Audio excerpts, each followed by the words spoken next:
फडणवीस अजीत पवार को फोन कर सकते थे, पत्र लिखना एक षड्यंत्र है। महाराष्ट्र में नवाब मलिक के मुद्दे पर सियासी तकरार। महाराष्ट्र के पूर्व मंत्री और विधायक नवाब मलिक के अजीत पवार गुट में शामिल होने पर फडणवीस की आपत्ति पर महाराष्ट्र में बयानबाजी तेज हो गई है। शीतकालीन सत्र के पहले दिन वे एनसीपी अजीत गुट के विधायकों के साथ सत्ता पक्ष में बैठे थे। इसके बाद फडणवीस ने अजीत पवार को पत्र लिखा था और कहा था कि जब तक आरोप झूठे साबित न हो जाए तब तक नवाब मलिक को महायुति सत्ताधारी गठबंधन में शामिल न किया जाए। इस मामले में एनसीपी के नेता और शरद पवार की बेटी सांसद सुप्रिया सुले ने प्रतिक्रिया देते कहा कि देवेंद्र फडणवीस बिना पत्र लिखे अजीत पवार को फोन करके भी ये बात कह सकते थे।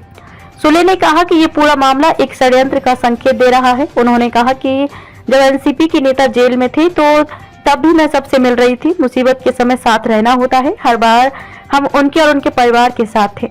सुप्रिया सुले ने कहा कि मुझे नवाब मलिक पर पूरा भरोसा है और सुप्रिया सुले पूरी ताकत के साथ उनके पीछे खड़ी रहेंगी। हमने किसी पर भी सीबीआई ईडी नहीं लगाई। हमने कभी बदले की राजनीति नहीं की। भारत में इस वक्त गंदी राजनीति चल रही है, इसलिए मुझे संदेह है कि नवाब मलिक के पीछे कोई साजिश रची जा रही है। वर्तमान में बीजेपी लोगों को तोड़ने का गंदा काम कर रही है। जीत को लिया तब देश महत्वपूर्ण नहीं था।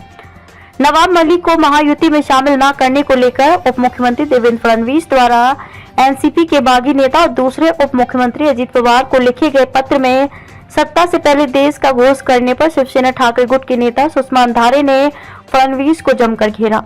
अंधारे ने उप मुख्यमंत्री देवेंद्र फडणवीस से पूछा कि जिन अजीत पवार पर प्रधानमंत्री नरेंद्र मोदी ने महाराष्ट्र में आकर सिंचाई घोटाले और बैंक घोटाले में 70,000 करोड़ रुपए के घोटाले के आरोप लगाए थे, क्या उन्हें सत्ता में शामिल करते वक्त फडणवीस को सत्ता से ज्यादा देश महत्वपूर्ण नहीं लगा? वडेट्टीवार बोले सब फडणवीस का ड्रामा।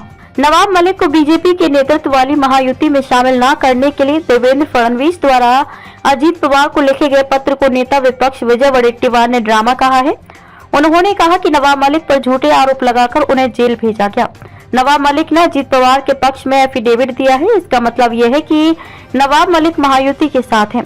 अब फडणवीस पत्र लिखकर खुद को और बीजेपी को पाक साफ बताने की कोशिश कर रहे हैं। दूसरी तरफ सरकार ने विधायक के रूप में नवाब मलिक के चुनाव क्षेत्र के लिए खूब सारी निधि दी है।